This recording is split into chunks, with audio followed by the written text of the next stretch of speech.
Say rolling around, sitting on doves, can't lie, I was high on shrubs. So topical back with another video. I'm Strange Wang. He is Nate. Today we're doing top 5 murder mystery movies in honor of Death on the Nile. Not in an aisle, because we're not at a grocery store, we're in Egypt. He's going to tell you how the list works and about social media, where you can find it. If you scroll down to the description box below, pop it open, you'll find links to our social media accounts. So give us a follow on those. We also have links to our coffee account and our Patreon account. So if you would like to help our channel grow financially, we would appreciate that very much, as it is much needed. If you don't want to do that, subscribe right now. It's free. Please do. If you don't know how our top 5s work, he's going to start with his 5 and 4. I'll give my 5 and 4, 3-2, 3-2. Then we trade off number 1s. We also have something called the Zemeckis rule, which just means if we both have the same movie on our list, but one person has it 2 spots or higher, we're only going to talk about it once when it's higher. And we talking high like giraffe ass. But my number 5 is going to be the Maltese Falcon. That's my number 4. Oh, nice. I'm glad I made your list. Mm-hmm. Bogart, man, he's fucking best. But besides that, the murder mystery, it stays a mystery until the very end. It's shocking. You kind of know who did it, but you don't know like the details behind it. But the reason why it's my number 5, because it is a great murder mystery movie, but it is overshadowed by the Falcon. That's fair. The MacGuffin. It overshadows the murders. Yeah. I think I put it on my list just because it's kind of almost like the quintessential, like, it's definitely the, like you said, MacGuffin, the, one of the earliest MacGuffins talked about in film, but it's really also one of the, earlier important noir films that have this murder mystery plot surrounding it, but it's also very convoluted. And I also just really enjoy it because there's so much like, well, he killed him. No, she killed her. But who killed who? Like, there's a lot of just like the whodunit aspect to it, which I think definitely earns it a spot on the murder mystery list, but still agree with you that like the Falcon itself is almost too much of a MacGuffin that it overshadows the murder mystery elements. It's weird because we were doing top 5 MacGuffins. That'd be number 1. Yeah. We probably need to redo that video because we didn't see this movie. That was like within our first 2 weeks of filming. That was like one of the first videos we did. Yeah, Thanos and shit. Yeah. My number 4 is going to be The Big Sleep, another Humphrey Bogart film.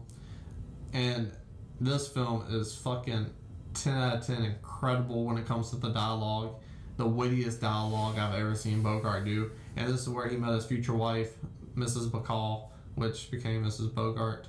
And their chemistry, like, you won't find a film that has better chemistry than these two cats on screen.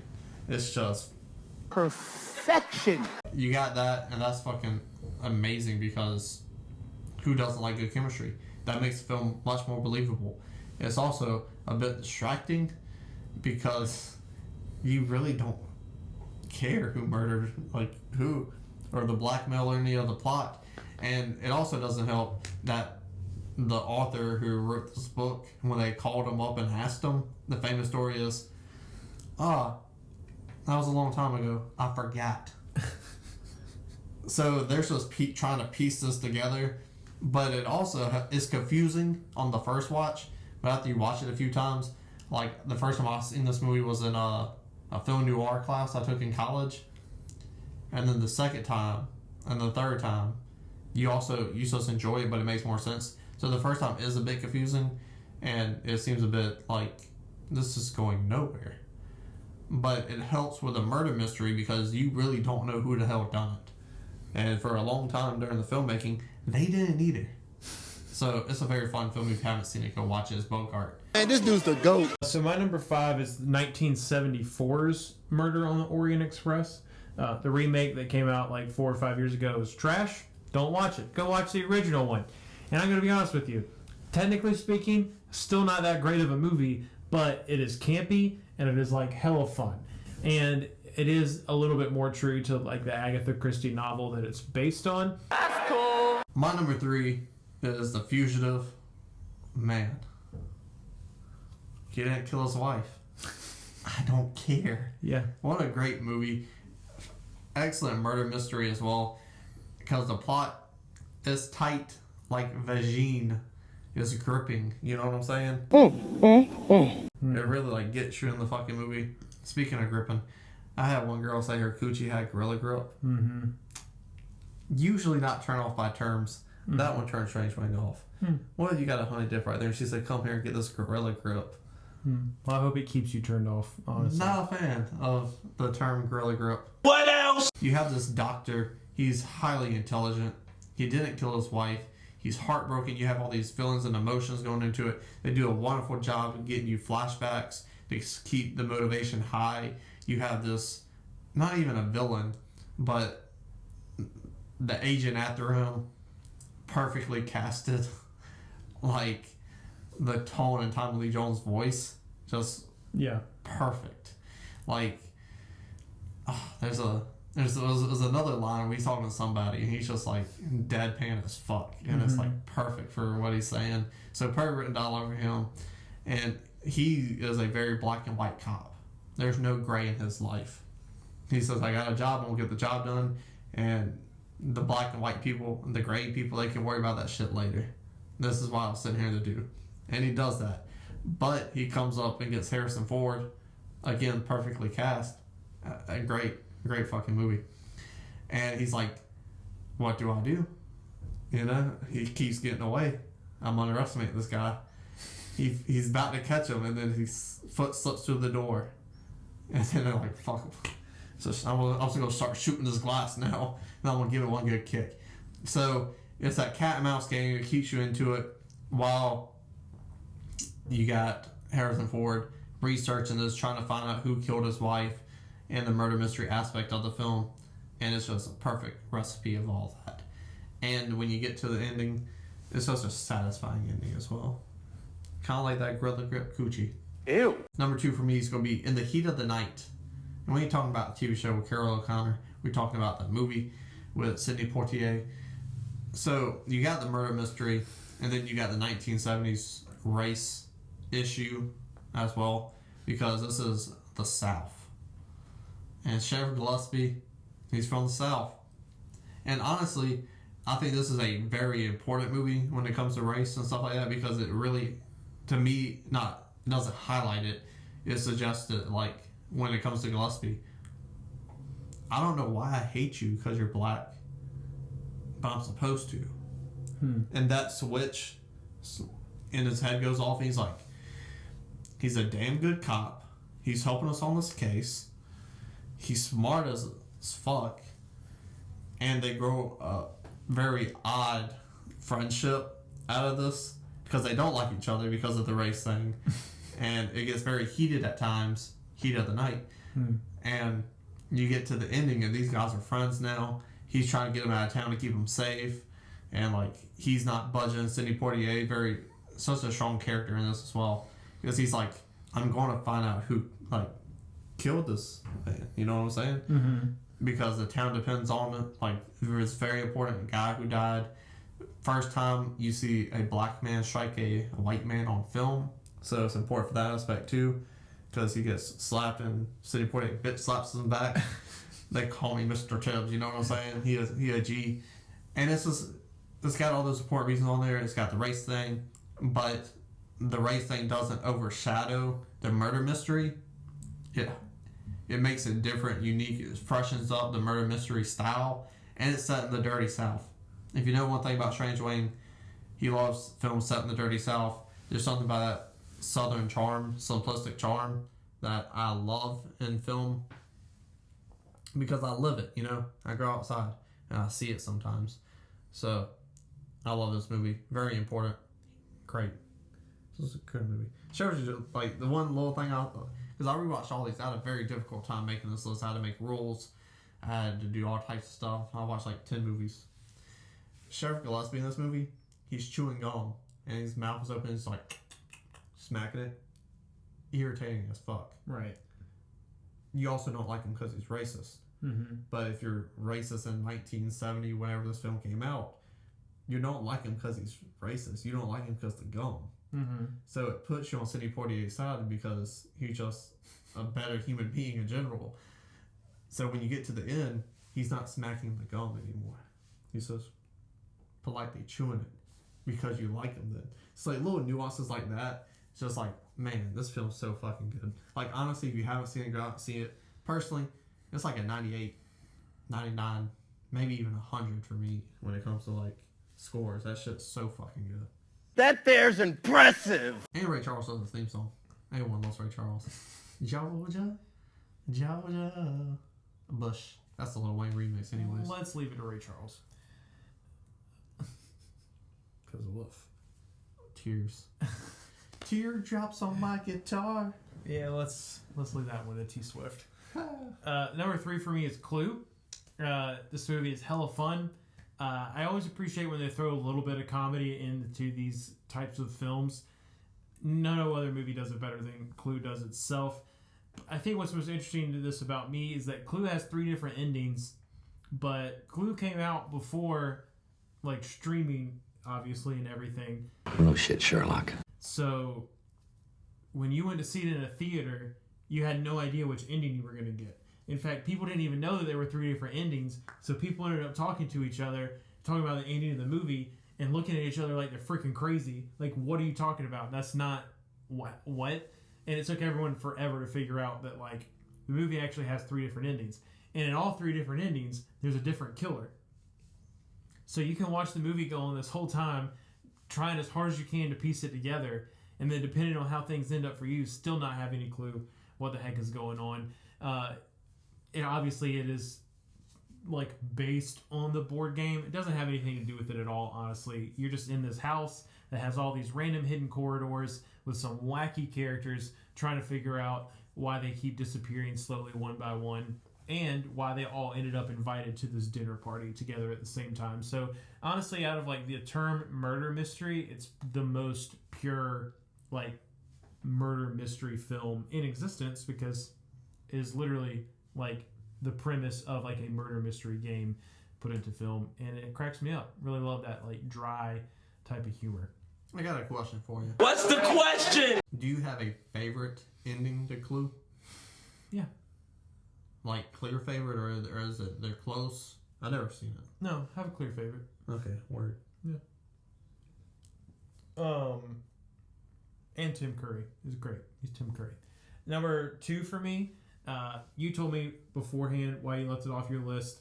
I can't do it. I think it has to be on mine. It's Knives Out. When did I say that? Huh? When did I say that? When I was at your house the other day. Well, you didn't specifically say you were going to leave Knives Out off your list, but you did tell me that you had a rule where you were saying if you find out who the killer is before the end, you weren't going to put on your list. And I have seen Knives Out, which I would know would exclude it from being on your list. I watched it last night, and that's not really the reason why it's on my list, because you don't really find out Ransom until the very end. It's a hoodwink. She's a hoodwink because she did the right thing. It was a suicide. Mm-hmm. So there's no murder. It was attempted murder, no murder. That was one of the things. It had to be a clear out murder. Like, well, there is still a murder. Well, no, actually, No, there's it's just just a another suicide. attempted murder. no, she Because- dies. What's her name? Dies. Oh yeah, that's true. Yeah, She did. I watched it die. last night. Yeah. So there was a murder. Yeah. You played yourself. What's that very? Nobody gave a fuck about her. I did. Shut your fucking lying ass up. To take a genre that no one had really tried to touch, and the few people that had tried to touch it had not done it very well at all, and then make a movie as good as Rian Johnson did. Bravo. I love that movie. I could watch it over and over and over again and never get tired of it, even after knowing everything that happens. Every single individual character in that film is so interesting to me. So not unlike Clue, where the charismatic nature, the individuality, like the character acting of all of the people that are just playing roles in the story that's being put together for your murder mystery enjoyment, it's just done incredibly well. And I love that movie, and I'm stoked for the second one. I'm not stoked for Death on the Nile because Murder on the Orient Express was trash, but it is what it is. If we do a top 10, which like I would like to do, another like to finish out, it would probably be like 6 or 7. Like it would make it. It's super good. It's very, very good. Mm-hmm. But I just felt like these were like better suited for the murder mystery aspect. Because like Blowout, I want to put Blowout on here because it's so good, but they kind of give away who the killer is in the middle for no reason. Way to go, Brian De Palma. You fucking suck. My number 1. That was your number 2, correct? Yes. My number 1 is going to be Mystic River. Clint Eastwood directed, Sean Penn, Tim Robbins, Kevin Bacon. phenomenal cast. You got Boston. So Bostonians are just going to be interesting to watch anyways. You got these 3 childhood friends, and you see where they end up now. Then there's a murder that happens, and you think one guy might have done it. One guy's a cop on the case. One guy is the father of the person who was murdered. So you have all these connections, and then it is Boston.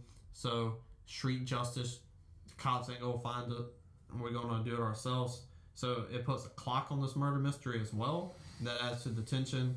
The emotion is at an all-time high. Sean Penn's best performance by far when he's like running to go see if it's his daughter or not, and the cops are holding him back, and he's going off. If you don't well up with tears at least, you ain't human. I don't know what you are. You're a ghoul. Who knows? Ghouls. But, man. And then you find out who, because it does set it on a clock, so his tension's at like an all-time high after that. When he's like getting closer and closer to be like, all right, you know what, fuck it. We're going to kill this motherfucker because he killed my daughter. I don't care about the consequences. So that clock goes on it. And even then, like, you suspect somebody, but you don't know who killed the girl. So, 10 out of 10, must watch. Great murder mystery. It's realistic, too, as well, which also helps the emotions there. And because it's Boston, in the very beginning, there is some comedy. Well, not intentional comedy. People from Boston are just funny. Keep it 100. So my number 1 sits in many people's list of the top 100 movies of all time. It's in most people's top 50, and it's in a lot of people's top 25s, and I think that's very much so, deservedly so, and it is called The Third Man. Not Orson Welles directed, but he is in it. To me, this is like, I just love everything about this movie. It's got the old school noir like feel and vibes to it, but it takes place in Austria, so like the set piece itself is not your typical like LA or New York or Chicago like you get with a lot of the older like noir films. So you have some interesting scenery going on. It's also set like just post World War II, so this town is like bombed to hell, but people are just getting back to like their normal everyday lives and everything. And this guy gets a random invitation from one of his friends saying, hey, come to Austria. I got a job for you. He gets to Austria. His friend's dead. He's dead. But it gets interesting because most people are like, yeah, he accidentally got hit by a car, and these 2 dudes saw it. But then he talks to someone who's an eyewitness, and that guy's like, no, there were 3 guys there. 3 of them things? So then he has to try to figure out who the third man is because they're trying to piece it together. Was it an accident? Did he really get hit by a car? I know because I've seen the movie and it is excellent. It's got like 2 pretty good twists in it. It does not disappoint. And like to me, one of the best endings that I've seen. Like for if we ever made like a top 10 list of like movie endings, Third Man's gonna be on there for me. Well, I'm gonna have to watch that movie before we do that list because I haven't seen it. It's one of those like I start, and for one reason or another, I just like either can't get into it or like fall asleep or something like that because it's late. So you should watch a Bogart movie that you've seen that you know that you like to like get yourself in like the old movie vibe, and then watch Third Man. Watch Key Largo. Yeah, watch Key Largo and then watch Third Man. You should watch Key Largo. Okay. We had someone the other day who was like, hey, you need to watch Key Largo, you lanky motherfucker. Not his words, those are mine, but the Key Largo part's true. Tell us down below in the comment section. Oh, I got a question for you. So, researching this and like getting movies like that jog the memory, a lot of us have Vertigo on it. But I rewatched Vertigo. The person he thinks dead isn't dead. The name of that person is dead, and they throw the wife off the thing. Yeah, by your rules, that would not count for this list, I guess. But you love Vertigo, and I thought it would make your list. Well, I think that I just have a hard time. It's too far out there to be a murder mystery. I think that's what it is for me too. Well, okay, same thing with like The Fugitive. I'm not arguing at all whether or not The Fugitive is a murder mystery. Like, it is a murder mystery. That's the whole motivation of the film. Yeah, I know. But like in that case, we could have said Seven. We could have said Zodiac. Like, well, a lot of the lists had those on there. I but know. you don't find who the killer is, so I could have used Zodiac. So my thing was I was just trying to stick with films that fit, like either the noir aspect of murder mystery or just like that kind of old school feel, like the ones that make me feel like I could be like playing in a role playing like murder mystery thing right now. So like I think Vertigo could go on a murder mystery list. I definitely don't think you're wrong at all by putting The Fugitive. I don't think anyone would be wrong for putting Seven or Zodiac or a more like crime related one, because in all the old noir films, Bogart is a detective hunting down a killer, and that's basically what those two movies are as well. So I think it just came down to whatever rule we set for ourselves. He's not a detective. He's a private dick.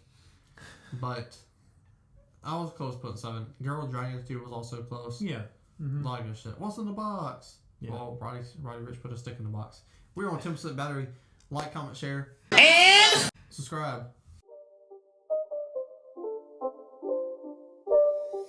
it's not a game, it's a rich